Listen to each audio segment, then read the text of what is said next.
Yes, you can come back.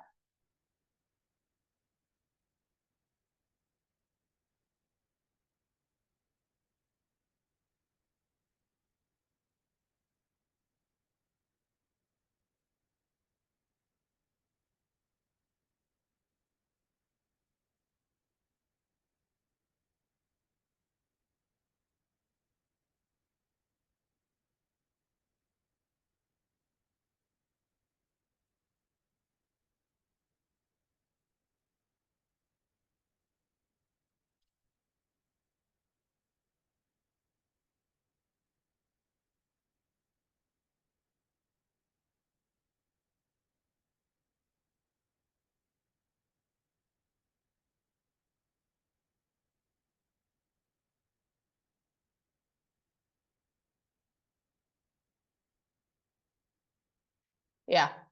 So who's willing to start?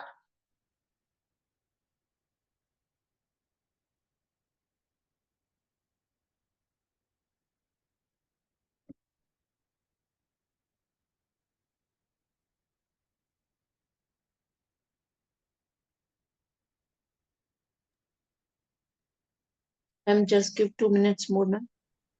Okay, sure. The document is quite lengthy. I'm just finishing. Sure, Just sure, 2 sure. minutes.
Shall we start, ma'am?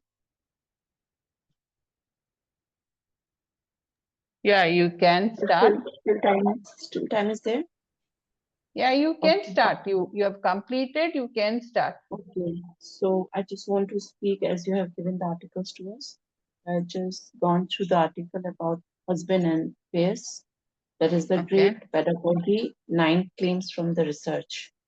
Ah, And he has given the 9 very important points related to the pedagogy. The first one is that the effective pedagogy give serious consideration to people voice. So here, after going through the content which is given about this topic, I just understood that the effective pedagogy values people voice, means that the student's voice, that actually recognizing that the how the students involving in the educational decisions, that actually improves the teaching, learning, motivation, and the engagement. How the students involve in the learning process, and that it is given that research also shows that the listening to students' experience provides the valuable insights into the classroom practice, into curriculum design and the cultural perspective. And right now, so but okay, apart from all this, however, it is more important to acknowledge the diverse voices which are there in the class, including the minority and the non-verbal students, those who actually hardly speaks in the class. Right, ma'am? And meaningful engagement requires the mutual respect, strong teacher-student relationship, and acting on the feedback, right? And while respecting the students' choice to participate, whatever the feedback that we are getting from the students, that we should act on that feedback, and at the same time, we should just respect students' choice also to participate. Right, ma'am? So that is about the first point. And the second point is effective pedagogies depend on the behavior. What teacher do, acknowledge, and understanding. What teacher know and believes, what teacher act as they do. Right, ma'am? So here I understood from the entire content that pedagogy is actually the combination of what teachers do, what they know, and what they act as they do. So that all is the linking behavior, knowledge, and the beliefs. So according to my understanding, ma'am, effective pedagogy relies on the subject expertise, and how we actually understand our learners, and using the evidence informed teaching methods. Right, ma'am? Here it is given about the historical initiative like the UK literacy and the numeracy strategies, right, ma'am, that have emphasized the classroom practice. Research highlights the need for a strong theoretical foundation to just connect the curriculum and the teaching approaches and the student development. Right, ma'am? So in practice, according to this point, in practice, effective pedagogy just integrate several things. For example, content knowledge, right, ma'am, pedagogical strategies, and the awareness of the learner's needs. Rupa, Enhance engagement. avoid reading from the content. Present, what is your understanding in simpler terms? Yes, ma'am. I have just right, ma'am. I have just made it very brief. According to my understanding, I have made that entire content in a very brief way so that I can present in the class. Okay. Right. The third one is the effective pedagogy. I'm not reading from that. I have made the content in a very brief way so that it will not take much time in the class to give it. Okay. So the third one is the effective pedagogies involve the clear thinking about the long-term learning outcomes as well as the short-term goals. So here, the entire content I have just made that effective pedagogy goes beyond the exam results, and that actually should focus on the holistic learning that supports the understanding, personal fulfillment, well-being, and the long-term skills. And whatever we are teaching, that teaching should be purposeful, and that should connect the individual lessons to the medium and the long-term goals, and that should build on the prior knowledge. Right, ma'am? It is about the second point. And third point. Our fourth point is about the effective pedagogy built on the people's prior learning and experience. I'll just finish it fast, ma'am. So here in this point, I have made the brief that the effective pedagogy depends on the understanding how the learners learn and building on their prior knowledge and the experiences. And here, drawing on the Paget and the Vygotsky's, two of the famous educationists, that research emphasizes the importance of the developmental readiness, social interaction, and the scaffolding learning. Right, ma'am? That should go just beyond the current abilities of the learners. And connecting the new learning to what students already know means that what they have learned, actually we should try to connect it to their present knowledge, and we should address the misconceptions, incorporating the real world examples. That should be coherent. And the fifth one is the effective pedagogies involve scaffolding people learning. So here, ma'am, I just understood that the effective pedagogy combines two approaches, ma'am. First is the constructivist principles, and the second thing is that the scaffolding to support the people learning beyond their current abilities. These two things are very, very important. So while that Paget emphasizes individual readiness, Vygotsky, he just highlighted the social interaction, dialogue, and guided support. Right, ma'am? So scaffolds, whether provided by the teachers or by the peers or by the technology, they just offer the intellectual, social, and the emotional support to the learners in their progress. And here the motivation also plays a very key role in the deeper learning of the students. Right, ma'am? And the sixth one is the effective pedagogy involve a range of techniques, including the whole class and structured group guided learning and individual activity. That is the sixth point in the document it is given. So according to my understanding, that whatever given there, that the research shows that there are no universally that is the best classrooms strategies. There are no thing which is called the best classrooms strategies, and the effectiveness of any pedagogy depends on how well it is implemented, how we can actually implement it according to our learners needs in the classroom. So while the methods like the group work or the independent learning can have the benefits, their success relies on the teacher's skill in selecting, planning, and applying strategies, right, ma'am, purposefully for the specific learning goals.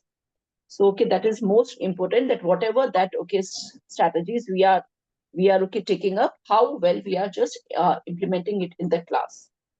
The reason behind that, because ultimately it is the teachers expertise, judgment, and the rigor, not the method itself, that actually drives the meaningful student learning outcomes in the classroom.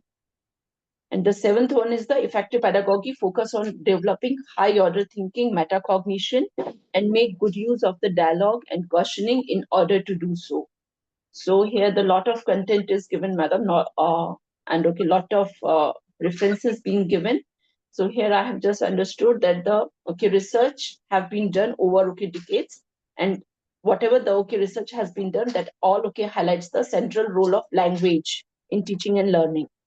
So while the traditional transmission method focus on the teacher talk, it's a one way, and whereas the studies show that the structured exploratory people dialogue enhances two things. First is understanding, second is investigate the effective learning.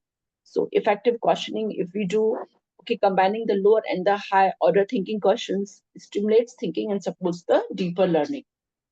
Right, ma'am? So after that, the eighth point is the effective pedagogy embed assessment for learning. So here the content is given about the Haiti and the temporary, so many research education is given here. So here, right, ma'am. So here the research over past 25 years demonstrate that the formative assessment is very powerful tool for improving the student outcome. It is being given by the Black and the William 1998 and Hattie in the 2007. So when used these methods effectively, formative assessment where evidence of the student learning is gathered, interpreted, and used to guide the instructional decisions. So feedback is particularly critical, with high quality feedback having the largest impact on learning by just enabling both teachers and the student to just adjust according to the need of the learners. And after that, the ninth one is given. And here one more point is given about the goal setting. Goal setting also plays a very central role, as clear goals guide the performance and inform the adjustments. And the ninth point is effective pedagogies are inclusive and take the diverse needs of the range of learners as well as the matters of student equity into account. So here, ma'am, it is given about the expert review of the England's national curriculum. Right, ma'am? It just highlights that the high performing education system focus on the people progression and the differentiation without relying on the crude ability groupings that is not helpful to do every time. And it actually emphasizing effort over the determined limits of ability. So every time doing the crude grouping will not help. And this should align with the principles of learning without limits. It is given in the 2004 by the Hattel, which actually promotes the inclusive classrooms through the concept of transformability, which says that the belief that all the children's capacity to learn can be developed positively through the present action. It is not something like that cannot be developed. It actually can be developed through the present actions. And one more thing, it is given important here in this point that the transformality relies on the co-agency, while the learning responsibility is shared between the teacher and the learner. Both should take the responsibility of learning in the classroom. Right, ma'am? It is given. Right. So I just summarized the entire research article in brief according to my understanding. Okay. Okay. Now, just for your understanding, now the 9 claims, okay, that is given can be divided into 2 parts. One is the teacher part, one is the student part. So the teacher part, when we look at, it is more related to what the teacher, see, most of the time what happens is we know the content, okay, and we think that this way our students will understand. Remember, thinking is something different, doing is something different, okay. So that is the major aspect of the teacher's part, that you are aware of the curriculum, you know how to deliver it, but what you do is the 3 aspects that we have to correlate. This is the teacher part, that is the major part that we are looking at. The second aspect is when you're doing the curriculum, you should have the idea of the age and the outcome that is relevant for that particular curriculum. So it is not that you're doing, what is that you want your student to understand, or what is that you want your student to learn must be very clearly kept in your mind. So for that, you should have a proper build-up of your content, which actually takes from simple, that is the lower order thinking, to the middle order thinking, to higher order thinking, which later leads to metacognition. So these parts are for the teacher to do it. So finally, when the teacher completes, yes, anyone has a question? So when the teacher completes, the teacher needs to assess for learning. So you understood the stages now. There are 4 stages. First is what you have the curriculum, that the curriculum is given, you know how to teach it. But what you actually do in the class gains predominance. This is the first point. Second aspect is you should have the idea of the outcome that is needed for the class. So you have to build or scaffold on that idea, that is from the lower order to middle order to higher order, leading to metacognition. That is the third part. The fourth part is towards the end of the class, you should also have the assessment for learning. Now remember, when you're setting a lower order, higher order and all that, prior knowledge is very important. You have to start from prior knowledge. You have to start with lower order, middle order, higher order, metacognition. So this you have to, okay. So these are the 4 points related. I think they've given it as 5 points in the key aspects. Now, when it comes to students, okay, one is you should consider pupil's voice or the student's voice. What does that mean? That means that we have a theory which relates to 80-20. Have you heard of it? Anything in life, we say 80-20. You have heard of 80-20? In class also, we say that 20% should be teacher talk, 80% should be student talk. Okay? Even in working, we say that you should have 20% of your no thought, 80% should be how to apply that 20%. Okay, so that 80-20 you have to follow in your classroom. So your pupils, your students' voice is very, very essential to be heard in the class. Now, why you should hear it? If you hear it, you will understand how they learn, what procedure you have to adapt for their learning, okay, what inclusive strategies you have to put for their learning. That is, diversification of learning happens only when you listen to their that is, inclusivity of their learning happens. Okay, next, if you see that, you will also be able to understand what techniques that you have to adopt in order that there is a good learning happening in your class. Whether you have to go with individual work or who likes individual work, who likes pair work, who likes group work, this you will understand only when you do this understanding about, or when you listen to the student. So you should consider students' voice. You should consider the range of techniques, that is whole class, structured group work, guided work, individual learning activity, which is beneficial. The last one is whether the learning is inclusive in your class or not. So these three are the student aspect.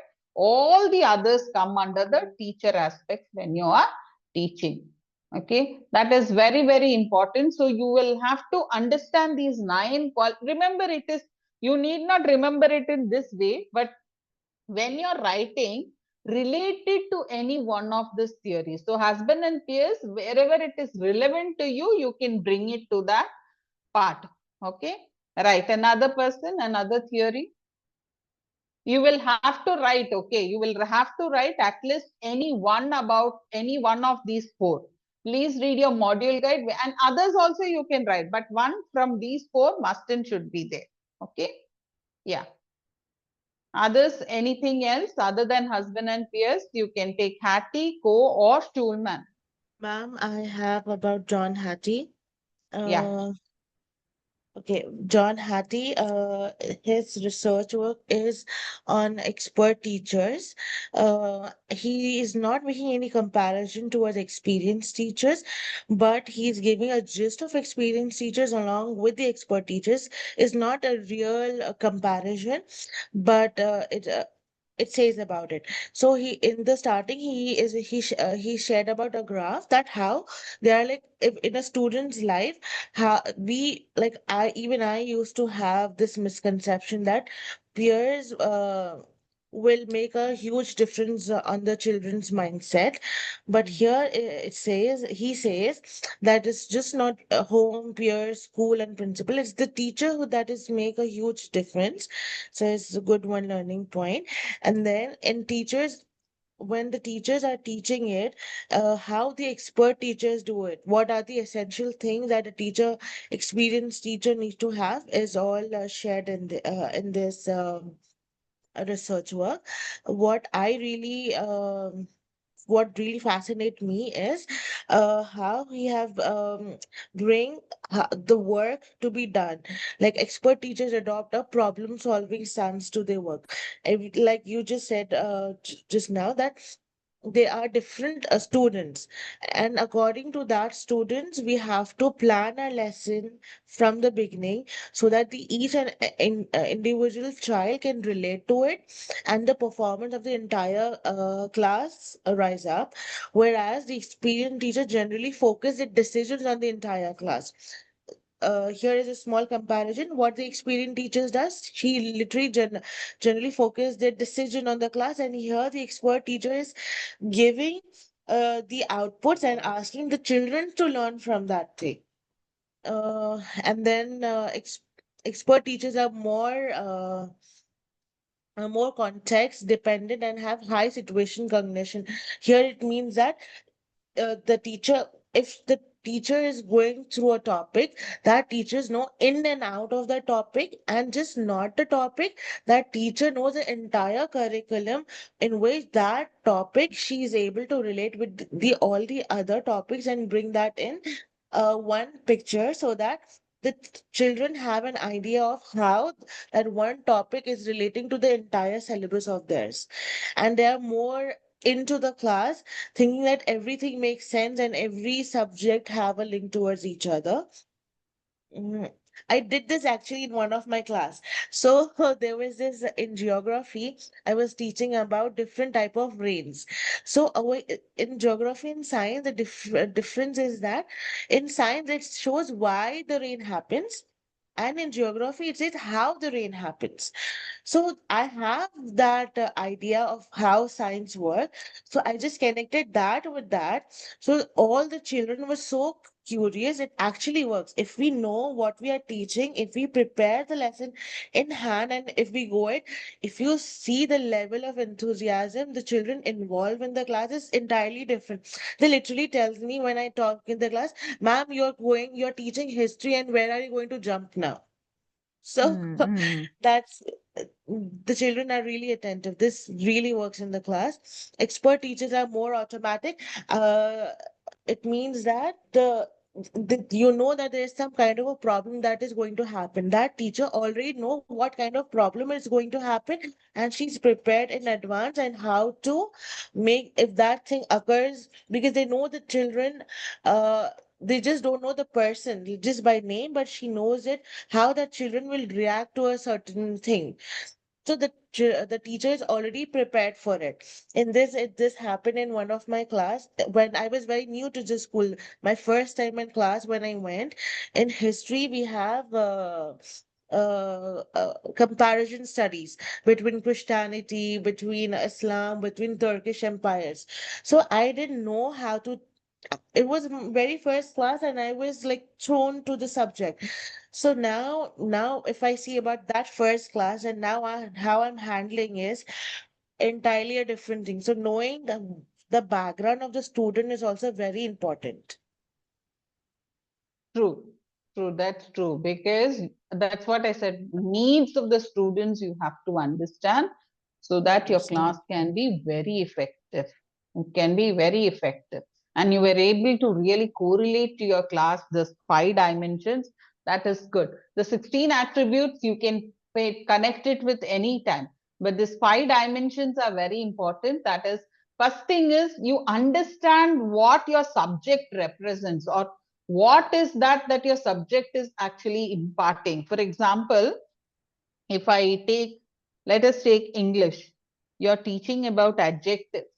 Now if you are able to relate to a character, like it can be a movie also, how is that particular character, they use words which actually becomes adjective. So the teacher is able to connect not within the curriculum, but something outside which is easily connected to the class, thus actually helping them to improve the classroom interaction. Now when you connect it to something that they are very fond of, or something that they know nicely, now you can build up classroom interaction to the highest level, which actually also helps you to monitor learning and provide feedback. So automatically, if they just give you only words which are not adjectives, you will be able to pick it up, right? And you will be able to correct them then and there, and or you will be able to give them feedback on why that particular word cannot be an adjective. So this actually helps, see, it improves not only your subject with, it improves your classroom interactions, it improves learning, provides feedback. Now it also allows you to develop attributes which actually build or give student better outcomes. That is, the learning actually happens in your class. So if you are able to connect it and able to correlate it to your classrooms, then that is the best way you can actually improve yourself as a better teacher. Okay, right. Yes, next, Rohini and Yamini, which one would you like to take? Ma'am, I Yes. also So took Yamini, husband's I'll go with, because earlier also she raised and no, Sarah took the chance. Yes, because you Yamini. explained it in detail. So you said no husbands and face. So I was like, okay, fine. Okay, But yeah. Because I these want two are also interesting. Koi and Ital and Schulman. Schulman, I'll give you the brief. Don't worry. Whatever you could read, you present, I'll give you, because I didn't get the original article of Schulman. So I've registered. Maybe it will take another 2 days to get the original article of Schulman. Yeah. uh, so can I go with husband and peers again? Like you Okay, you explained. can go with. Right. Why? So Yeah. uh, so here so again all the all the 9 attributes. So I've listed down all of them, the key features, like listening to pupil. I'll connect all the things to the classroom that I follow. So listening to Sure. pupil, like voice opinion and take action according to the feedback. So whenever I teach something, I ask their opinion. So where do you think you have seen this? Where do you think you can apply this? So this in turn takes them into a realistic their day-to-day activities where they can apply whatever they're learning in the class. And when it comes to teacher behavior and knowledge, how we teach according to our learners, that is one thing, and how much we know about the learners to reach them with the right knowledge. This is another thing which I understood in teaching behavior and knowledge, like how like okay, there's one child who's not able to catch up on the topic that I'm teaching. He's not able to understand the point, the examples or different stimulations that I'm giving. If I'm doing visual, I'm doing, he's not able to catch it up. I have to be able, I'm not just talking about one, let us say 2 or 3 children, they're not able to catch on the visual aid. But when I took a picture or a movie or an animated movie which they have seen, and I connect the same example to that, they were able to quickly come and explain their understanding. So being adaptable is another thing, having that knowledge of your learners to adapt quickly. Third one is on long term learning is like see, our goal is short term in the classroom, but our main goal is connecting it to the long term, where they can be able to recollect and apply it whenever it is needed, or throughout their pedagogy, however they like throughout their years of learning that they'll be able to apply. And prior knowledge building, like your planning should be based on their prior knowledge building, like a building block, like how it's done. And scaffolding is something what I do in classes. Like initially I lacked this, but there's a lot of improvement which I noticed is uh, especially to the primary grades, if you write a story, they'll not be able to. But I saw a video which was the most interesting one in a classroom, happened about bread and jam. So that talks about everything when it comes to scaffolding. So the teacher actually bought bread and jam to the class, and about their like whatever they wrote. So she made them read. So apply the bread on so apply the jam on the bread. She literally took the bread packet and applied jam on the bread packet, whole packet itself. Then she said, apply peanut butter. Then she took a scoop of peanut butter and she just applied on herself, because the instructions are not very specific on what they wrote also. So she explained them by doing it and showing them this is not how you have to do. And when she's doing also, wantedly she's doing some mistakes which the children now got where they're going wrong, and they're correcting. That is metacognition. That Yes, is metacognition. Yes. They are yes. thinking So that about is their thinking. Yeah. yes, yes. So this is clear instructions on how they have to do. Is what scaffolding is about. Using a range of techniques again in scaffolding, I have like connected that, and developing higher order thinking also. It's the same example. It's not just like one, like it's an order of thinking, like first step, second step, then you build on it, like first think, then first learn, then process it, then uh, apply it, then think why you're applying it over there. That is Very true. what order of development, like that is how the children's order of thinking has to work on. And then embedding assessment learning. Okay, you gave me clarity on these two things, being No, inclusive we'll and have a session. We have a session on assessment. Then we'll delve into detail about formative and summative assessment. I think next week it is on that, formative and summative. yeah, only these two things you gave me a better idea. So till 7 I was able to connect closely to my class and how I've been doing it, and how I have, what I have to do, and what I have to expect from the learners, and what are the key strategies that I have to work on to improve to get the better results, is what I understood by this. Yeah. Yeah. Thank you. Thank you, Yami. Yeah. Yes, Rohini. Ma'am, I'm sorry to Yes, ma'am. interrupt the middle. Yamini, ma'am, you just gave that example, right, about the bread and peanut butter. Is it there in the Yes, yes, research I book, or can it's share your it. own example? No, no, actually, it's a video example which I showed to the children also. It's Okay, somebody's you work. did that. Okay. Sarah, you get it as a father teaching the kids how to make sandwich. You get it in YouTube actually. It's original video is from Facebook. Actually, about a father teaching his two kids. He'll say that I don't know how to make a sandwich. So maybe you write the instructions and bring it to me. So they'll write and bring, and no, he'll read each instruction and do as per the instruction, which goes wrong. Then the kids go back again, write and come. You can search that in YouTube, you'll be getting that. Sarah ma'am, Okay. if Yeah. you want, I can Thank you, share ma'am. it with you. I have the video. I've shown in class. Yeah, you can share it. You can share You it. can share it. So, You can share ma'am, it to the group you said also. about metacognition, right? So, if like you're explaining metacognition, so if you give like when we are writing our own article, so when we are writing this metacognition, so we can give these kind of examples also in our writing. Yes, you can give. For example, you were saying that a student has, say, for example, you were talking about equality. Okay, a student says a wrong example. You're not going to directly correct the child. You ask what is wrong in it, or no, you show them where exactly they have gone wrong in their ideology and tell, is this equality? Now they are going to rethink on their thinking, isn't it? Okay, That okay. becomes Now, metacognition. That okay, becomes, now I understand it more clearly when you were explaining it to her. The example of, I understand. Okay, thank you so much, ma'am. yeah. Yes, Rohini. Yes, ma'am.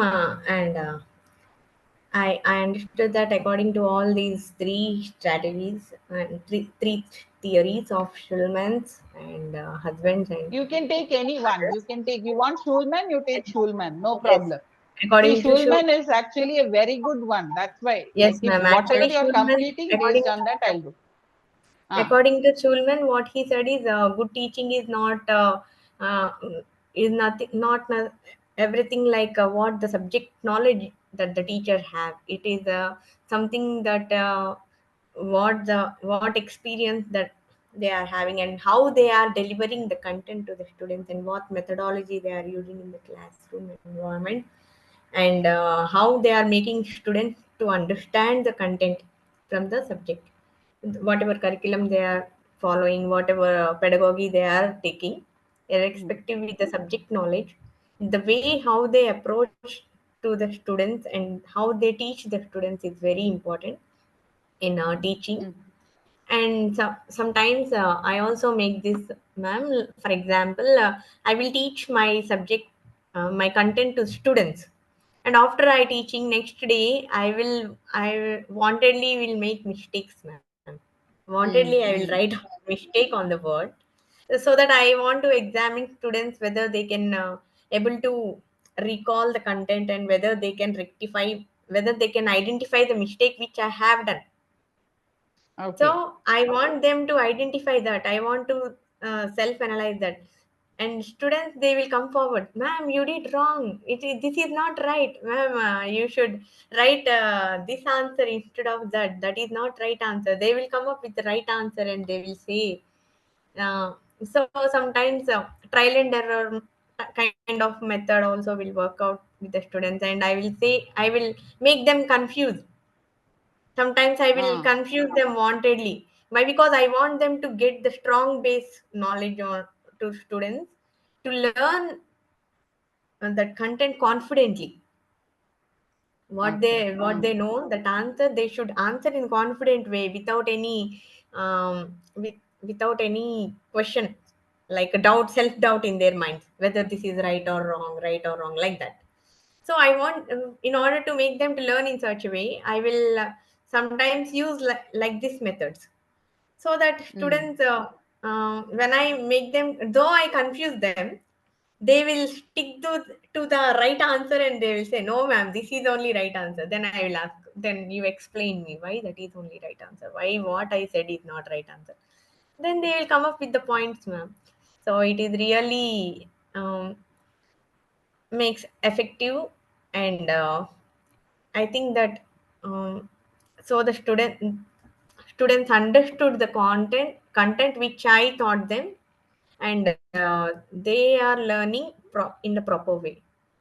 So implementing Mm-hmm. like this methods also, it is good. So according to that, I was thinking that not only the subject knowledge is needed, but we need to make them to understand the content properly. Teacher need to Mm. make students to understand the content properly, so that if even though the teacher who taught them made the mistakes also, they will be confident enough that what is the right answer, and they will come up with the nice points. That is what I implemented in my class, and that is what I also understood from the Schulman's process. What knowledge we are having is not sufficient. Apart from that, we need to implement that in such a way that we should give them 100% to students, make them to understand 100%. That is. Thank Okay. you. Thank you, Rohini. See, Schulman's latest research is on 3H, we call it as 3H or the apprenticeship. Okay. So effective teachers are teachers who consider the 3H, that is head, heart, and hand. Okay. Head is intellectual or the cognitive, okay, part of the subject, that is the knowledge part of it. Heart is the emotional, moral, ethical part of it. Okay, heart is emotional, moral, or ethical part of it. That is, while you're teaching itself, teaching them the values related to the concept. The third one is hand. That is, we say no, kinesthetic, practical, technical, all this comes under the They hand should part of put it. into With the this, the practice. hands-on practice. So a effective teacher is one who considers these 3H. So that is why it's called as Schulman's 3 apprenticeships. So 3H uh, philosophy, where an effective teacher is a teacher who considers these 3 in their classrooms. That is apprenticeship of head, where knowledge is considered, apprenticeship of hand, where you teach with the lesson planning, assessment, classroom management, and different strategies. The last one is apprenticeship of heart, that is care, empathy, responsibility, commitment, everything. For example, no, if this child is from a lower financial background, okay, considering the background also in your class and taking care of the child, and no, giving him proper provision so that they come up properly learning, because we are not like any other profession dealing with machines or dealing with some product. We are dealing with human beings who change from day to day, and there are a lot of emotions that are connected with it. So understanding the heart becomes very, very important when we are in the teaching profession. So these 3H you have to remember. So when you're writing about Schulman, the 3H, head, hand, heart. These Hand and three heart. are Yes, head, ma'am. heart, and hand. Heart and hands. Mm. Okay, ma'am. So when we are writing, I understood what you're saying. So when we are writing, we have to use three H, or we can use just one H and explain it in our article, or we have to use all You the can three. see, for example, in your case itself, let us say you're talking about equality. Okay. Yeah. Now equality, when we are talking about, now a child may ask a question, ma'am, we are talking about equality, then why are reservations in place? You got it. Now what Yes, should, ma'am. what is that is connected? Now your knowledge says, yes, you have to provide equality for them also. But what is that is emotionally connected with them? You will have to give the previous examples, take history, and now you're connecting it with the heart. Okay. So practically when we see that is in practice, now there are talent, or there is talent that is going to come up even from the downtrodden. But if we are not going to bring them up, give them that emotional support, guidance, and bring them up, now do you think our constitution would have been framed? You got it. So now you see, you take one topic, you automatically get the 3H connected. So Okay. this, through this examples, you're bringing in an awareness, or you're using the 3H part in your teaching and bringing in awareness among your students to understand that learning with all these three is very important. It's not, see, today's world, it is not about getting a certificate. It is about the care towards society, community, communal values, and community values, and also the social responsibility, environmental responsibility that we have to take. So all this comes with the heart part of it. Okay, it's a Yes, very ma'am. broad concept. So that's why I said I'm just waiting for that paper. I'm not able to download it or get a free access for it. So I've just given it. We'll see if I get it, I'll share it. Okay. Yes, ma'am. Yeah. It is clear now the way you explain it. Thank you, Ma'am, ma'am. actually, I want to ask that as ma'am has asked, Sarah ma'am, that in the social, how we can actually connect with the topic of equality, that head, heart, and hand. But in my subject, like English, how we can give the example of these three of connected in English Okay, I'll in the just social give you activity. an example. I'll give you an example. For example, if it's a story, fine. If it's a poem, any poem is related to emotions, right? Yes. Any poem is related to emotions, or the same topic, Mm. adjectives also. You take, now Mm. when you're saying that, okay, a certain student has scored less marks. Mm. Okay, Okay. what are Okay. the words that you define to give that? So that becomes an adjective there. Okay. Yes, so you're connecting it with the emotions there. Because for me, the immediate answer that I got is that Rabindranath Tagore's poem is there, that my mother, remember? Yes, ma'am. So now the values associated with that poem itself is an, like it's connected to the heart. Okay. And So you hand can and head, ma'am. Hand and head, how we can connect that? see, Hand and hand doesn't mean that hand is more practice. related to your, if it's a poem, it's related to your poetic devices. Ma'am, What are the Okay. may I say? Yes, Okay. yes, Poetic okay. devices. There is a poem of Robert Frost, like Road Not Taken, Yes. that is related to Mm. hand. Why? Because we should keep our decision making into practice, and we should choose the way where we can get succeeded in our Uh, lives. no, Rohini, here That what is also, happens is when in English, the road not taken, the entire poem is related to the head. That it's about the Yes, decisions yes, that you head. have to Yes, take, it with is what about are the the knowledge. pros and cons. Now, when Yes, you're of taking taking. a decision, your heart is also involved. Your heart is also Yes. yeah, involved because you have to follow your heart. Emotions are involved. Now, in the same yes, lesson, the technicality is on the different poetic devices that are used so that the poem has some meaning and also has that rhythm. Okay. Yes. So we can So we can that comes include. in the hand. Okay. Okay. So we can include the poetic devices in the hand part. Yes. Okay. Okay. Okay. Right, ma'am. Thank you. Or the practical application also of the decision that you have to take. Okay, sometimes people go with popularity. People don't go with something that is not fetching them a good future. So Good those future. also Good can be fame. related to hand. It And how your perspective is built, you will have to connect. Ma'am, as you said in Shodman, there are three H's, right? Like it's like the summary of the entire research. So how would you say about John and Hattis? Like, I mean, I have read the entire article, but there were so many things that I really like in his article when I read it. If I want to quote him, so I can just quote.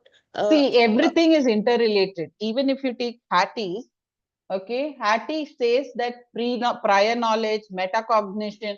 Now, metacognition doesn't happen if emotion is linked. Emotion is not linked. Okay, certain decisions, for example, when you're doing that jam experiment itself, okay, what do you think the student analyzes? Just reflect from the student's point of view. That Yamini's example, okay, that bread and jam, they apply on the packet of bread. What do you think the first thing of the child is? It's a shock. Oh, this way it can be understood. It's a surprise. It's an emotion that is actually related. Oh, it's not happening. Now what I have to change? Then goes the next step. So it is linked to the heart and then only goes the next step. Okay. So everywhere there is interconnection. Yes. Yeah. Yeah, understood. Okay, thank you, ma'am. Yeah. Next, let us move into motivation. Just if you have read, fine. Otherwise, I can give you only 2 minutes. List down the things that motivate you and why do you consider them as motivation. You can read this intrinsic and extrinsic. Okay, instead of this, read intrinsic and extrinsic motivation and quickly give me your answers. I can give you 5 minutes. 11:31, I will be expecting answers. 11:31.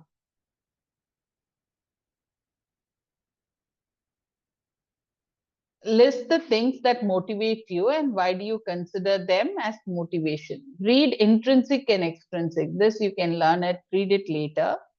Read the article on intrinsic and extrinsic motivation and you can think and tell which one motivates you and why.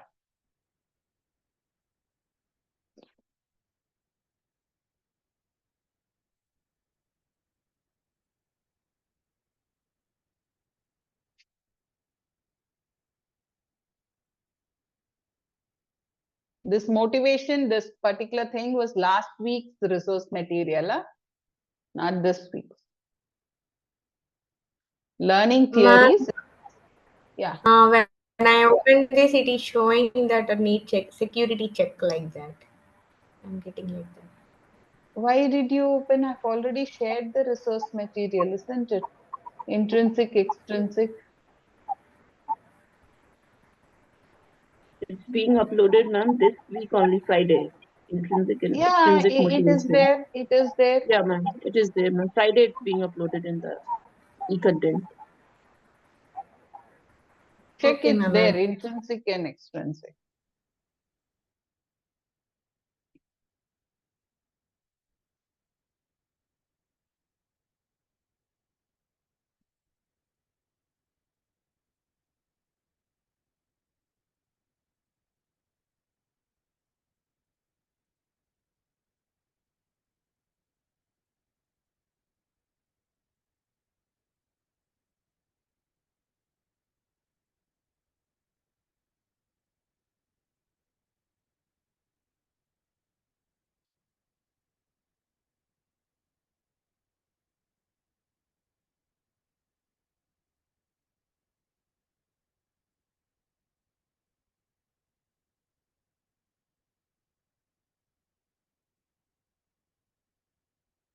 You can take a working break and come. Can just quickly take a break and also come. 11:33 we can join.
Yeah, we can start.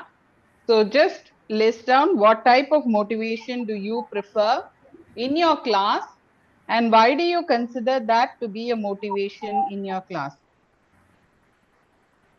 Ma'am, may I? Yeah. Yes, ma'am. Intrinsic motivation means the motivation which we will get from within ourselves, like self motivating ourselves uh, to achieve our goals. Yeah. And extrinsic means by taking others as our role models and mm, um, getting attracted to um, their success or something else, and we also want to be like that, and we also want to make them role models and follow their paths. That is something like extrinsic motivation. Generally we make some scientists and some great achievers as our extrinsic Now, motivators. what is that you prefer in your class? Actually, in my class, I want to prefer like both will go hand in hand, ma'am. Why? Because intrinsic means we need to motivate, we need to make the children to get self motivated, to have some goal towards their future, and to they need to set something which they are curious and interested in, what domain they are curious in and interested and passionate about, and we want to make the student to have their own goals and responsibilities and to achieve that from within. So we need to motivate them in such a way. And as a teacher, we should be like an extrinsic motivator, like we should be their role models, and we should educate them in such a way, um, some of the students will say like, ma'am, after after becoming big, I want to become teacher like you. Some students will say like that. And sometimes when I make them to learn about this Chandrayaan, these kind of things. Why? Because I was basically interested in astronomy field, so I used to say them whatever the ISRO's new things are happening there. So they are also motivated in such a way, and some students, they will say like, they will explore more by themselves from the topic which I said, and they will say like, ma'am, I want to become astronomer after growing up old. So Yes. they should set their goal from within, what they want to become. So intrinsic motivation means it will come from within, right, ma'am? But because when I said about astronomy, that is completely not the part of their subject or curriculum which is there in school, right, ma'am? But when I said only little bit content about that, the students, those who are curious about that, they will explore more about that content, and they said that I want to become that after becoming after growing up old. So some students, depending upon my teaching and the way they understood my teaching, and the way they was they will be seeing like how we are respected among our peers and in school, among how as a teacher we are respected in all the children, and how we are remembered. By seeing that also, they will get motivated, and they will say like, ma'am, I also want to become a teacher like you after becoming old, after growing up big. They used to say like that. So I want students to have the goal, like intrinsic motivation within themselves, what they want to become. They should have the firm understanding about their own thoughts and their own goals in life, what they want to become and what they want to achieve. And I also want them to take others as a role model and take positivity from others. What is the positive attributes which are there in other people? Why? Because every human being will have both positive and negative traits, both. Okay. Very So good, we need Rohini. to take, I Yeah. want to teach the students like that Okay. in my class, like taking a positive attribute from others, from Okay. The others, and anyone get else? May I? thank you. Yes, Yamini. Ma'am, the first question, list down the things that motivates you, but I think the motivation keeps changing according to your age and understanding of your life. So Very it true. just doesn't stick to one. So when I was a kid, it was chocolate. When I grow a little more, it was a thing. Now it is my son or my failure or the need that pushes. Mm. Like Mm. as motivation keeps changing as we grow and our Very experiences. true. So I think in a classroom, both eccentric and sorry, in interest. Extrinsic, Oh, extrinsic sorry, and intrinsic. extrinsic, and it's like a tongue twister to me. So both are Okay. very important. See, for the uh, intrinsic, we don't need to work on it. It is inbuilt in them. But what Mm. we can do is we can encourage it in such a way, eh, we can take that into the direction that we want the child to go using that Mm. intrinsic motivation. When it comes to extrinsic motivation, it is something we want for the child to have, which helps them in their academics or in their personal life, something we want the child to learn. The motivation is not inbuilt, and we direct in such a way that they build that motivation. It can be a praise, it can be a reward, it can be, but this again, um, it's very limited if it is not changed to intrinsic.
Yes, sorry. Uh, can I continue, ma'am? Yeah, yes. Sorry, that was a office call, so I had to. Yeah. So, intrinsic motivation is something which we have to work so that over the time it turns into extrinsic motivation should turn into intrinsic motivation in our classroom. So, if we, it's not bad to have eccentric motivation. It motivates the child in some initial stage, the first beginning steps. Like I can give you an example. Homework is such a task for graders. First graders, it's a task. They're not at all interested to do. Every day I have a book with P mark on it. So what changed? What affected the whole thing? I will not say 100%, but 80% I can see the difference is the freedom of choice. I started giving them, see, this is the topic I'm explaining. I'm going to give these two questions as your homework. Do you want to do this homework? And once the topic is explained, again, I'll ask the same question. Do you want to do these two questions as homework? And the minute they say, yes, we want to do this, you can give the fourth one also. You can give the fifth one also. Then I'll be like, okay, these two are the homeworks which you have to do. And 4 and 5 questions, if you're interested, you can do it. It's up to you. Now the choice is yours. So I know who needs the push here and who needs the extra motivation here, and who needs that extra attention to work on, and all of those elements. According to me, I think both are very important and both work hand in hand. Very true. Very true. In school, both are important. Yes. Especially when you're considered lower class. Yes, If ma'am. you're handling higher classes, then it's a different scenario. Without intrinsic, you can't push them to adolescence, you can't push them into doing things. You can't do that. Okay, but in lower classes, the star mark, okay, or no, you tell that you're a very good boy, statements and all that will work out. But in higher classes, those don't work. well, because no, they need to have some self-determination of achieving certain things, then it works out fine with them. Yes, Rupa and Sarah, anything else you would like to share? Yes, ma'am. I want to share intrinsic and extrinsic. Like intrinsic is naturally inbuilt in them. We don't have to do anything with it. If like they like math, they will do it. But in extrinsic, uh, there are ways we do it. Like giving them treats or giving them punishment, it won't work. So extrinsic, what we have to do is like we have to push them for liking that. Like we have to show them the importance. When it's come to middle school children, even they don't like it, we have to keep on telling them like why it is important. Like in my one of my social chapter in Glendale is LIM, leader in me. So we have to show the first habit is proactive, and the second is begin with the end in time. So I always use that phrase, begin with the end in time. That is so important. Like everything is connected, like how you just said, in the all the theories are connected the same way, all the subjects are connected for the overall development. So Very true. even though that is dry, even though that you feel is not necessary, so I keep on telling them, even in my LIM class and even in my own class, that how everything is connected and everything will make sense when you go up.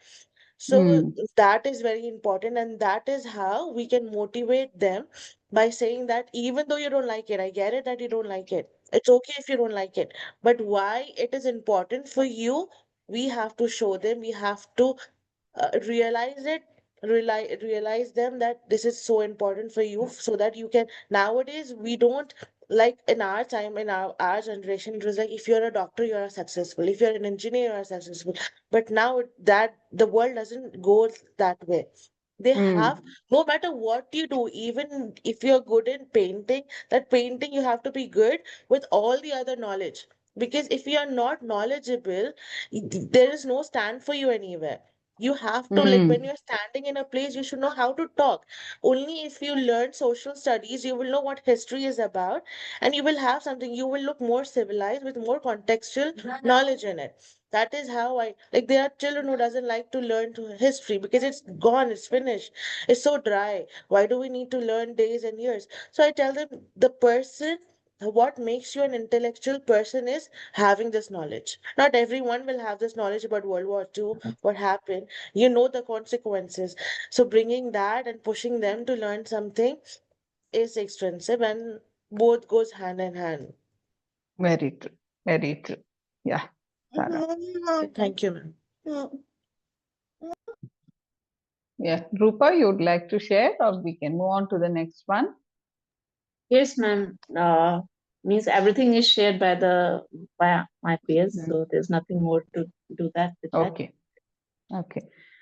So when we talk of extrinsic motivation, remember, as I told you in primary classes, the motivation is generally extrinsic unless until it is curiosity based. For example, you ask them, like you were telling about seeds growing. It is curiosity. That facilitates intrinsic motivation and allows that the learning to happen. Now, in motivation is also related to one important philosophy that is also covered in economics, that is Maslow's hierarchy of needs. Okay.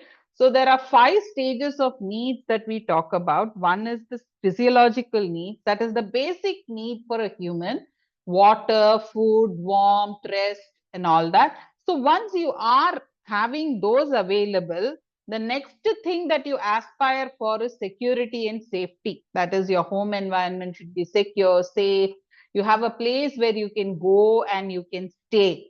Then once that is available, the third level starts. That is, you feel you want to belong to a group. You need a peer group. You need relationships where there is love, trust that is developing.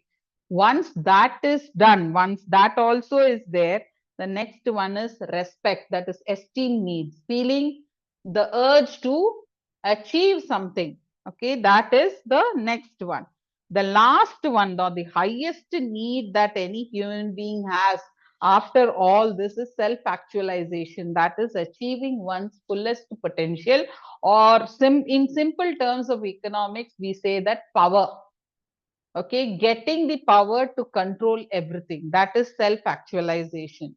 So look at this, and can you connect this to your classrooms? Give examples of the different strategies. You can read through the article also and connect with examples related to your classroom based on Maslow's hierarchy of needs. This is actually dealt in economics also in detail, because this is how society functions. Okay, the lowest tier, they look only for water, food and all that. Once they have that, the next need will come as house, a proper home and house. Then comes the love and belongingness that generally an adolescence cares for. And after that comes respect, respect. And the last one is power. We say power because if you look at the society as such, okay, you have people who are wealthy. What do they aspire next? That they should control the government. So that is power. So this is the fact of society. So this also works in your classrooms. So can you think about examples that can relate? You can read through Maslow's that material is given. You can read through it and you can relate it to your classrooms also. Yeah.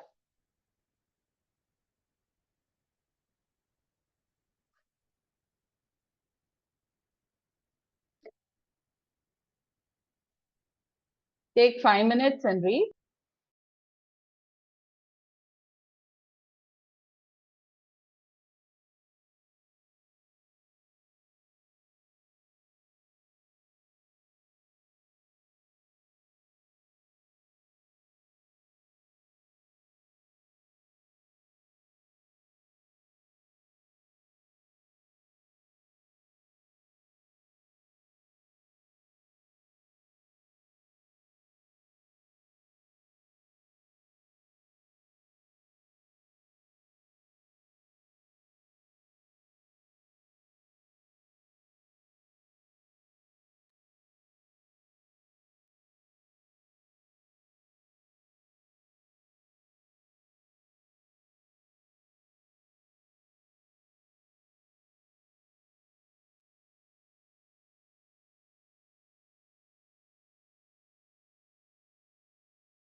See, without your knowledge, you are doing this in your classroom, sir.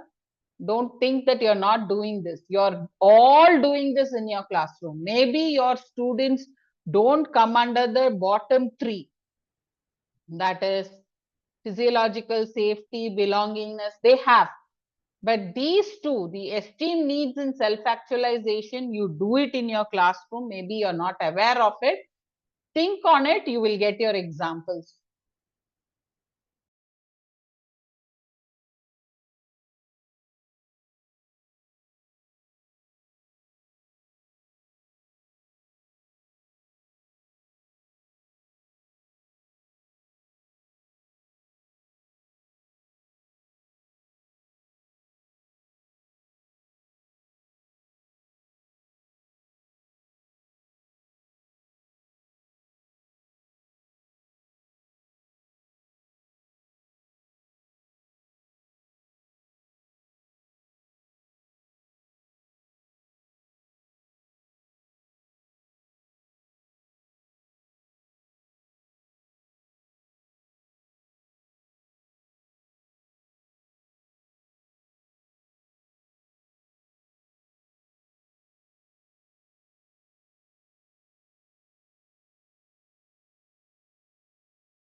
What time we should start the discussion?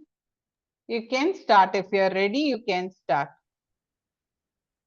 Yeah, ma'am. So here the Maslow's hierarchy of the needs, how I applied in my English classroom.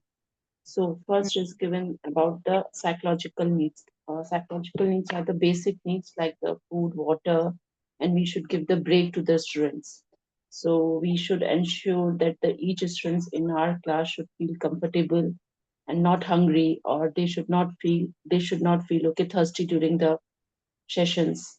And we should give the break, right? Okay, during the, for example, we do have the club periods, so we should give the break to our students, so that they can take the rest in between. And after that, our classroom should be comfortable, should well okay ventilated, so that they will not feel no, okay uncomfortable during the class hours. If we do have the 40 minute, or if we do have the okay two periods, right now consecutively. So for example, here I just want to give the example. For example, I do have the okay two okay periods back to back of my English class, and I'm just giving them the creative writing to do.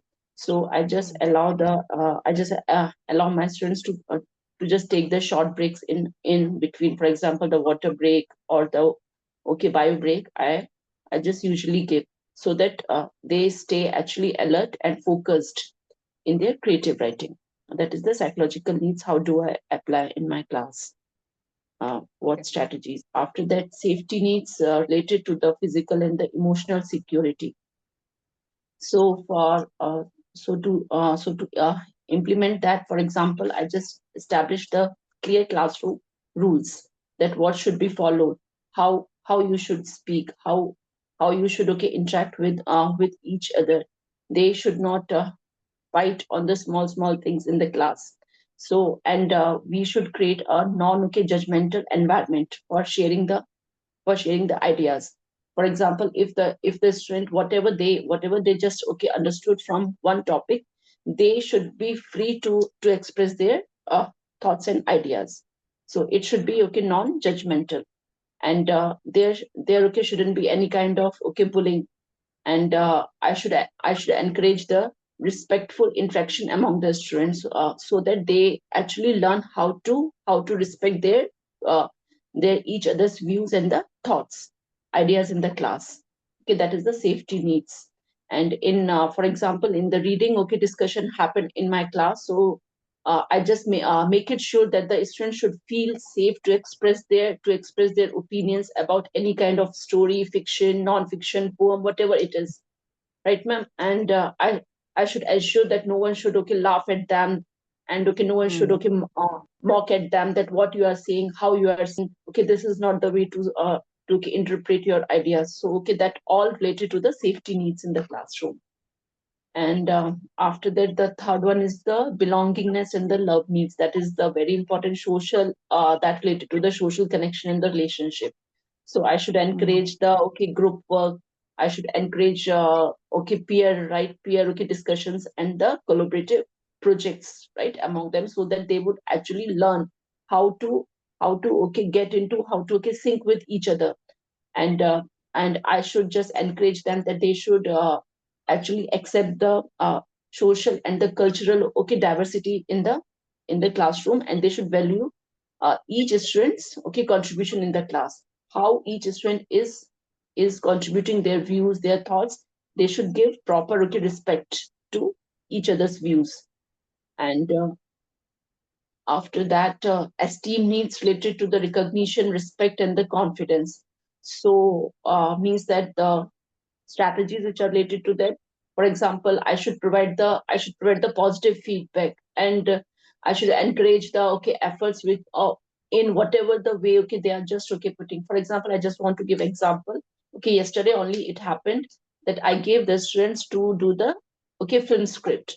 So okay, I just made the group. I just asked them to sit in the group. But okay, one of my students, he just said that, ma'am, I just want to sit alone.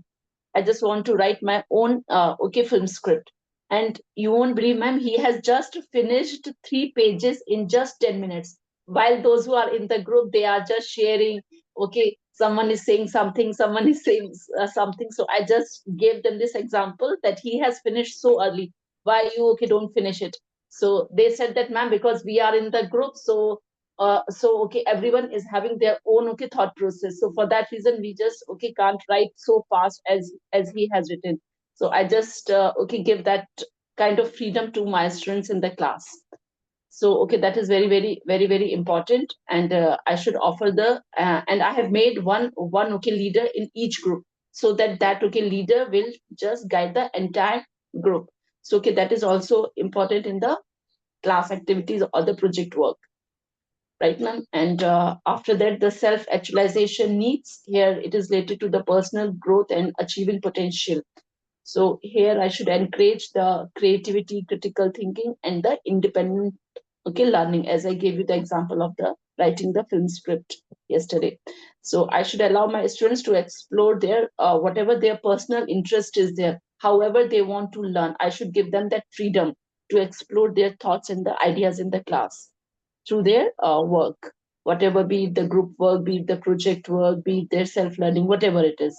And I should support the okay reflection in the goal setting, in their self-expression, in whatever way they want to express okay themselves, through the okay role play, through some kind of activity, or okay just they want to stand and express their views and the thoughts in the class. That's it. Thank you, Rupa. Yeah. Others? Can I go? Yeah.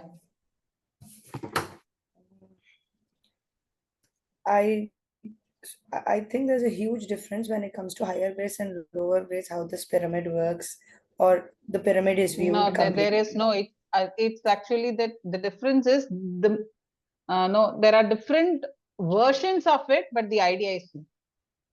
Okay. Idea is same. Okay. I see all the needs are very much interrelated to go to the top of the pyramid. So if for graders, everything can affect their performance. Every step will be affecting their performance.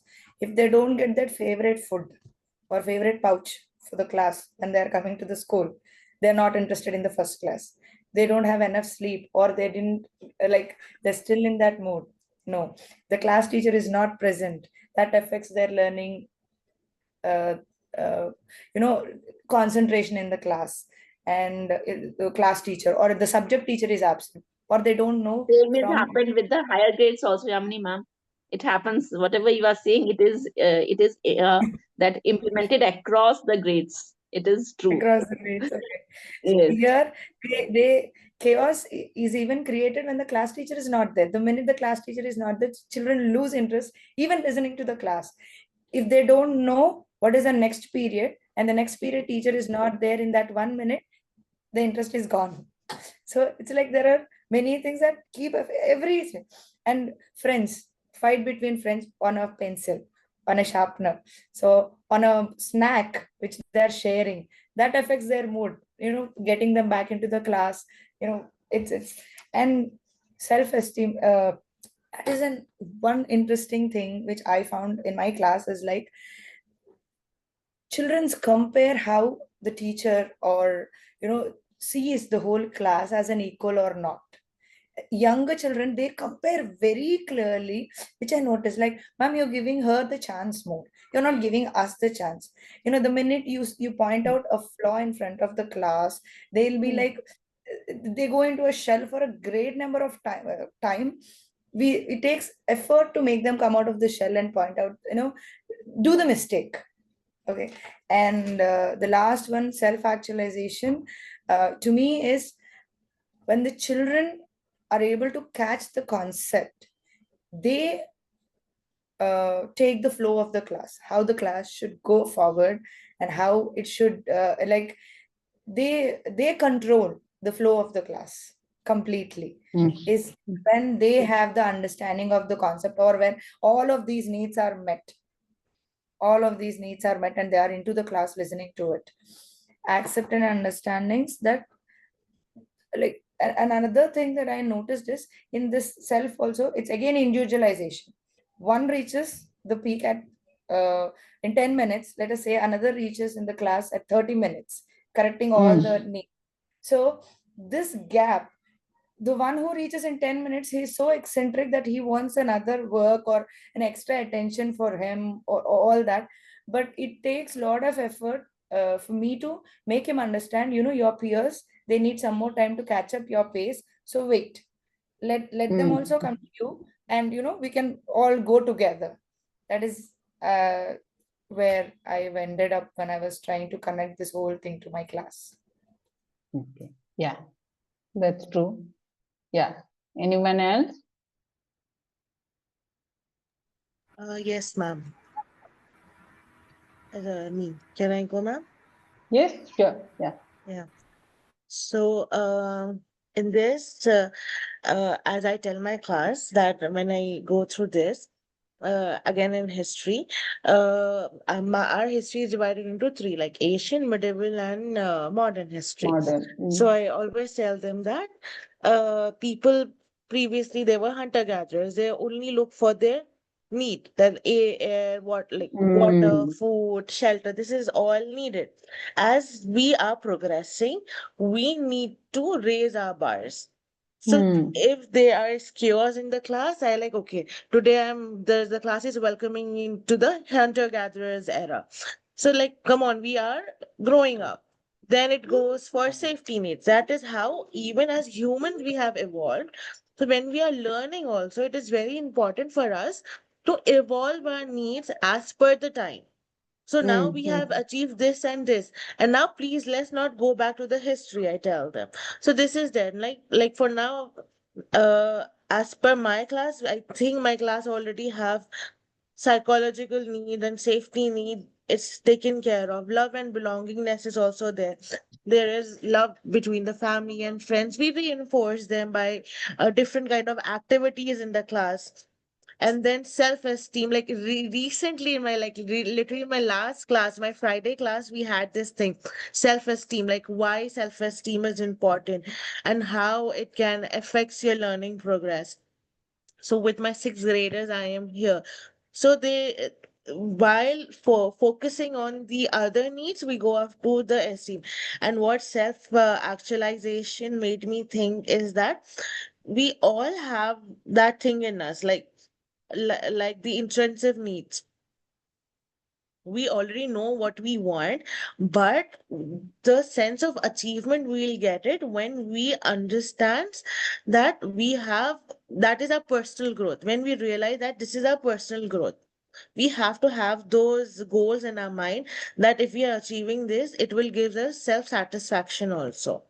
For given that if we don't have that goals to begin with, we will never have that sense of achievement. To have to real to come to the highest peak, we first need to start with the goals, and then we put the tick marks on it. Then we will have the satisfaction of personal growth, and we will discover our own self more. The same thing for the students also. If we give them the checklist, they will be more confident, they will be more active, and then they everything will be in a certain order, as it should be. This is Very what I true. have understood by this, ma'am. Very true, Sarah. That's true. Yeah, Rohini. Thank you. Yes, ma'am. Actually, I understood from this is actually there is a pyramid from bottom to up, how it is from basic needs to the self actualization. The students also need to grow in such a way, because in beginning they will seek for the basic needs like food, water, everything. If they are in when they are in class, how Yamini ma'am said, like when they are having their favorite food, their favorite everything, like that, they will be interested towards the classroom, and they will feel the whole day enthusiastic. The day how they started with their basic requirements like proper sleep and waking up to school with with interest, like they want to come and getting everything in order, like food, everything, water, everything.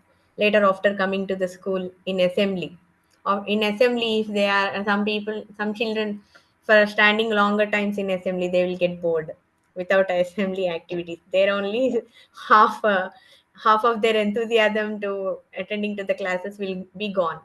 So assembly activities also should be like interacting, and we should involve each and every child, and we should give chance, so that children will also learn, as well as they will think like, okay, today our our our friend is performing it like this, so tomorrow we should do more better than him. Like that, they will come up with new ideas. So after assembly, after entering into the class, they will be like with happiness they will enter. They will be rushing, they will be running and entering into the class, generally students after assembly. So that same enthusiasm must be kept for the whole day. For keeping that whole day, classroom environment must also be in such a way that uh, each and every subject teacher, as the periods going on, each and every subject teacher should be interacting them in such a way, and their classroom and environment means friends, their benchmates especially. Teachers should arrange the benchmates in such a way like we should always not make the children to sit with the same kind of students, so that they will not get to know the whole class people, and they can't get interacted to each and every child. So occasionally, like weekly ones like that, we should change their places, their seating arrangements, so that also children will get interacted with every students in the class, and they will learn good things. They will learn which the part they are lagging in subject also. So like that, they will seating arrangement is also important, so that they will make, the way they will make friends, the way they learn from other child, will also make impact on their psychological development. Okay. So after that, self acquisition. When class, there will be some students, they will be participating in competitions and achieving big. Then some students will be asking, ma'am, why we are not selected for that? Why only that particular student is got selected for that competition on behalf of school? Why not us? Then as a teacher, we should motivate them in such a way like you should have goal.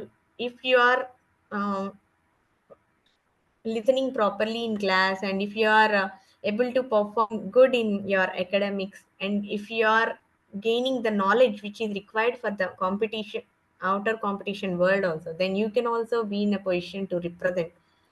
So we should teach, as a teacher, we should teach the students like we should not feel jealous of other students, our friends. Instead, we should make them as our motivators, like, sorry, make them as our like the bar.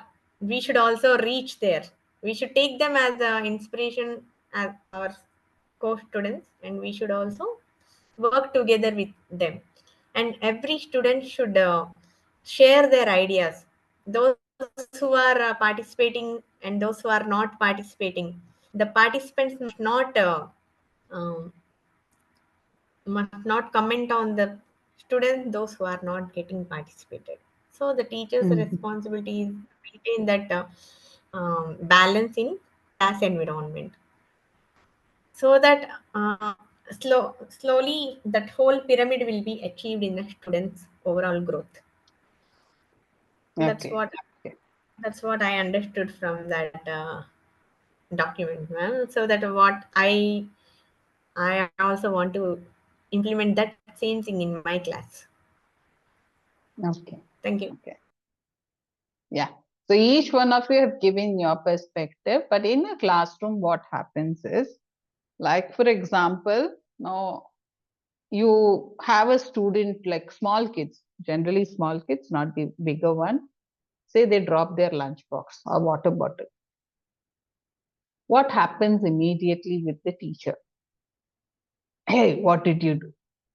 Okay, it may not be the teacher also, sometimes the support staff who's going to come.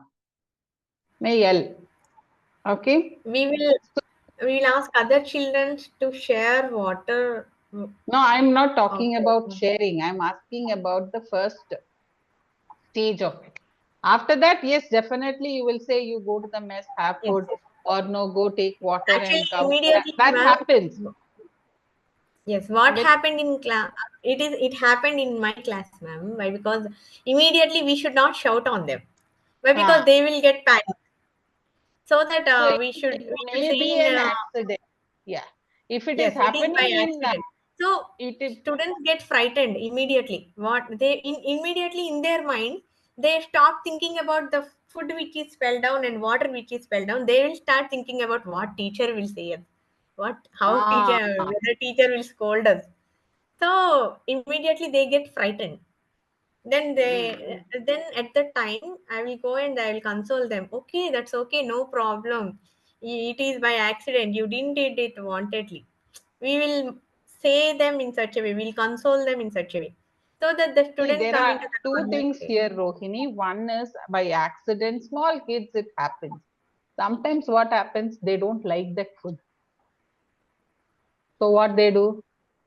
Keep it in the bench. You can you now 2-3 times you would have understood the same child is doing means they didn't like that food. So you may have to contact. So that actually will come under the safety needs because the way you react in both the situation, it comes under the safety needs. Now, generally in the class, when there is no fear of expressing to the teacher, learning happens because they know that they can easily talk to the teacher and no they can present their views. Not remember, it is not, it may not be with the parent, even that freedom that they don't have with their parent, if you are giving in your class, definitely learning happens because that actually indirectly relates to love and belongingness because that the child knows that the teacher cares for me. Okay, 2 days the child is absent. Okay, the teacher doesn't even bother to ask why exactly are you absent.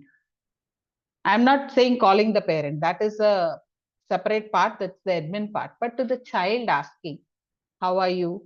What happened? Are you feeling okay? So this is the love, and so from safety, it extends to the love and belonging in your class. Okay. Now it's not only there when you have given a homework or a worksheet for them to work. You go around, you notice that one child is not able to put a pencil or no put a pen and write. You sit beside instead of no telling that I see so and so not started the work. Okay, you sit beside and ask why what has happened, where exactly are you getting stuck. Now that actually creates the sense of belongingness. That is, the teacher is respecting him, the teacher wants him also to learn. That is, indirectly it gives the idea to the child that you're putting an effort for the child. Anything that you do for an individual is more respected than what you do in a group. Yes or no? See, for example, you go out, okay? See, you go to a movie star who's attending a program and say, luckily you're in the front row. And the movie star says, okay, you come, we'll take a snap. You don't ask for it. How happy you feel. It's the same feeling for the child in the class when you go sit with them and you ask them, what has happened? Where are you getting stuck? Why are you not able to answer this? Now you make them. Now remember, there also, now their love and belonging came. You're not giving the answer. You're not reading the question, making the child read the question, making the child break the question. Their esteem needs. That is, you're respecting his boundaries. Okay, that is the esteem needs.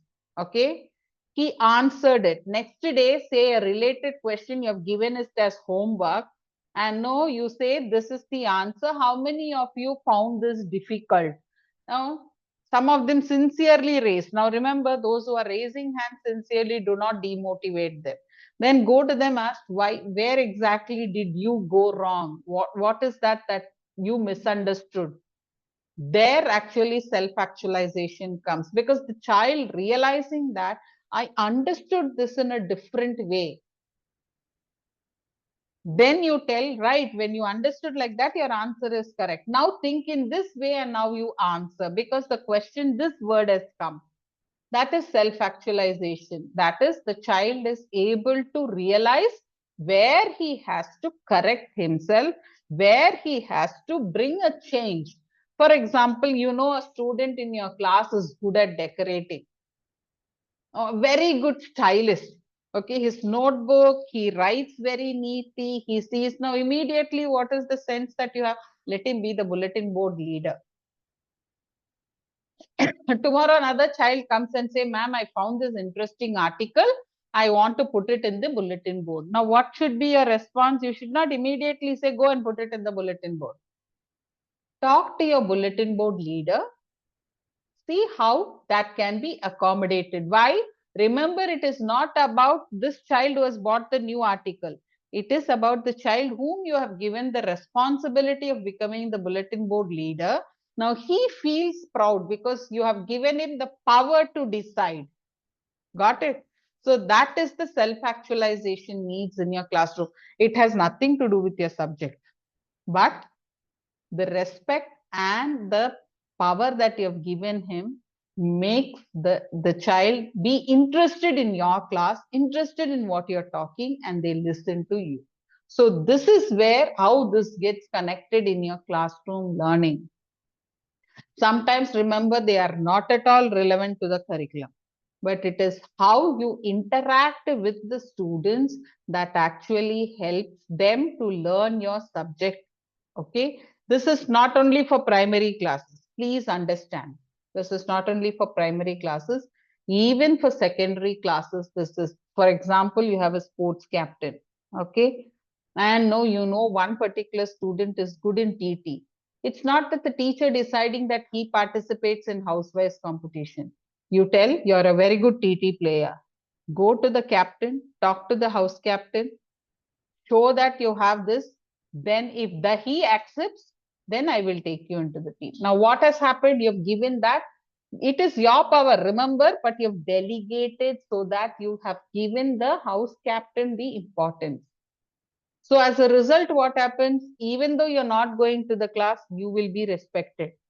And you go for substitution, the child will be first there to take care that no one else brings chaos to you. And they control the class. They see that your subject is going into the students. So these are different ways in which Maslow's works in your classroom. And it's very important because it actually helps building a learning environment in your classroom and facilitates learning without even your direct involvement into the actual subject or delving into the actual subject in your classroom. That is where it is very important. Okay, now we have got the idea of how Maslow's is used in your classroom. So there are several examples actually given here. Experiencing life like try new things instead of sticking to safe paths. These are all self-actualization. Listening to your own feelings, evaluating experiences, avoiding pretense and being honest, being prepared to be unpopular if your views don't coincide with majority, taking responsibility and working hard, try to identify your differences and having courage to give them up. For example, you're conducting a debate in the class. You know, obviously, that the other side is strong. Okay, should women be given equal rights? You know that it has to be, but no, taking the challenge and saying no, that is actually self-actualization. That indicates that I am confident of what I'm going to speak, how I'm going to convince people. So that actually gives the self-actualization among your class students. Okay, now towards the quickly, can you write one strategy that you will use to motivate learners? Okay, you can put it in the chat box. So how to motivate generally that you can write. I'm just quickly completing this using tasks that are based on active learning approaches, using collaborative pair or group work, making all students share experiences, success early in a lesson. So when they experience success, remember they are automatically motivated. Providing constructive feedback, encouraging students to assess their learning, using questioning techniques that develop higher order thinking, involving students in the assessment process. So now you can write the one strategy that you will be using to motivate learners. Remember, motivation is linked to Maslow's. It's not that it's a standalone. Now, what and all I told, it is all linked to motivation. What you do in the class, how you support your child, the student is related to motivation. Yeah. Write one strategy. Quickly, you can write.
Yeah, you're writing. Put it in the chat box.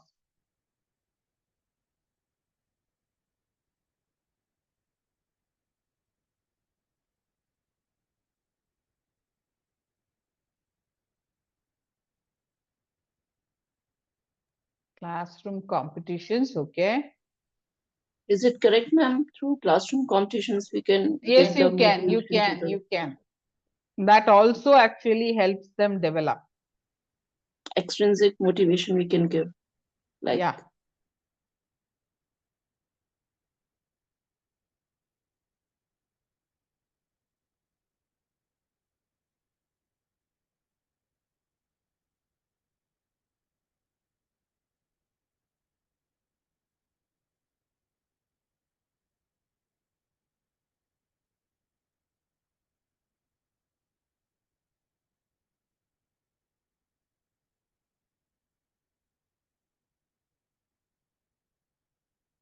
Setting personal goals, that also is correct, right?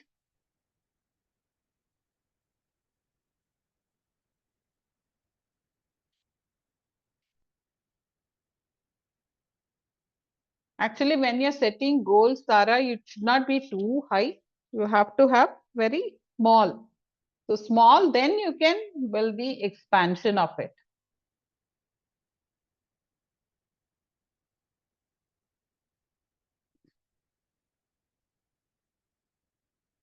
So what is meant by celebrating early success? What do you understand by that term? Making them curious. Yes, that's a very important aspect when it comes to classroom. Curiosity doesn't mean challenge. Okay.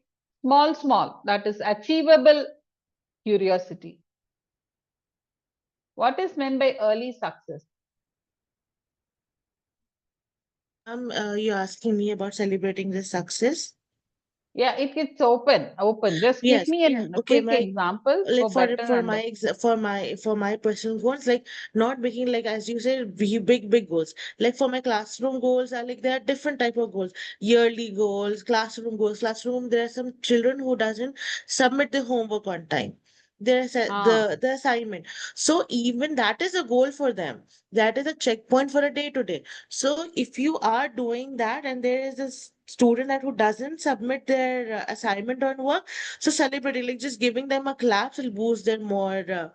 Like from them coming from grade 5, like from primary to secondary, especially for grade 6 students I have seen, it's a huge transition for them. Till now they are like very loved, and for the small things they have been applauded. And then when they come in grade 6, mostly when I had a talk with their parents, most of the parents have this thing, they have this issue that till grade 5 they are treated like small children, and then suddenly in grade 6 you expect so many things. So that smooth transition is important. So setting these goals, giving them as a goals, like more than a homework, setting goals for them. In this week you have to do this, in this day you have to do this. That is an accomplishment for them. Then they are happy. And then if the teacher is going to reward them, like a small clap, or then just putting them their start of a day or a week, will boost up their confidence. very true. Very true. Celebrating small success. After your first slip test, you see that some students have no answer. You need not look at the overall marks. Some challenging questions they have answered, attempted, no, giving them, congratulating them personally. That actually will help you actually achieve your larger goal. Okay. Coming towards the end of today's session, the assignment that you have to do is the LOB question and answers. Please read through your module guide. So describe what you think are the characteristics of effective teachers and teaching. So you will have to cover all the key questions that are given. Okay. All the key questions that no are given must be covered with theory. Okay. The key characteristics of effective teachers and teaching. So this is today's homework. So in case you have any questions or anything, or you can put your feedback. RAG is red, amber, green. Red is I have not understood anything. A is amber is I've understood, but still I have to read. Green is I've understood everything. That is RAG strategy. You can just mention R or A or G. Yeah, any questions that you have, please post. And that is the end of today's session. So your feedback will be shared in the group. You can share your feedback. Thank you so much, ma'am. Today's class was very informative and very interesting. I really like it. Thank you so much. Thank you. Thank you. Thank you so much, ma'am. Thank you. Today's Thank you, Rohini. Yeah. it's very good, ma'am, and Yeah. interaction with everyone is very good, and the content is also very useful and very Yeah. important. Yes, sure. And Thank you. last session's feedback form is not given in the That group, is ma'am. shared today. Shilpa has shared just now in the chat box. Okay, ma'am. And one Okay. more thing, ma'am. Last session assignment is there, right, ma'am? 300 words you asked to write. That one we need to post to the mail or. Don't post it. Together it has to come. After next week, I'll tell you how exactly it has to be one. So One last more one question and is there. today's assignment, both we should mm, Not both. You save. have three questions. Three questions you have to write together, and you will have Okay. to submit it with 800 to 880 words. So between that, your word limit should be there. Submit it, and 800 to now 800. that 880, 800 plus or minus 10% it is, but I generally do not prefer the minus, because go with plus only. 800 to 880 words. Okay. I'll Yes, ma'am. slowly share, start giving you your template. So a week 4, I will give you the portfolio, because today only I knew that my ID is activate, email is working. So I'll start sharing your no e-portfolio. You can download. I'll show you how to download your templates next class, and then you can start working with your templates. After the class, EOL, you will have to upload in the template share it in your Google Drive and share it with me. Okay. Yeah. Okay, ma'am. Yeah. Thank you, ma'am. Yeah, ma'am. Yeah, ma'am. Actually, that homework which you have given last week that we have completed, it is of 300 words, right? In the Yes, 300 words. yes, write it for 300 words. Finally, when you're consolidating, you can reduce the number of words. Yeah, and the homework which you have given, okay, today it is of 800 words. 300. Which is 300. 300 and okay. Then what you have said just about that should be 800. That is next week. Next week, I'll tell you. I'll tell you, Next Rupa, week. next week. Yeah. Okay, next week. That is next week. Ma'am, for feedback, they're asking requests. I mean, yeah, it's asking for access Yeah. I'll check request. that. I'll check that, sir.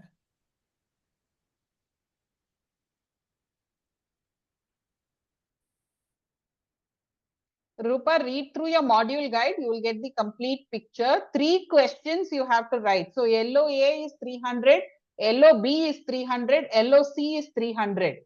So together you have to club it as one and you have to reduce the words between 800 to 880 with references. Reference should not be counted in the word limit. Okay. Yeah. Right. Okay then. Ma'am, We can. this feedback form will be shared in WhatsApp group as well, ma'am. I think so. Yes. But last time it is not Yeah, shared. it's already shared. It's Rohini, already it is shared. already shared. I know last time it was not there. It is shared today. Okay, ma'am. Thank you, ma'am. Yeah. Thank you.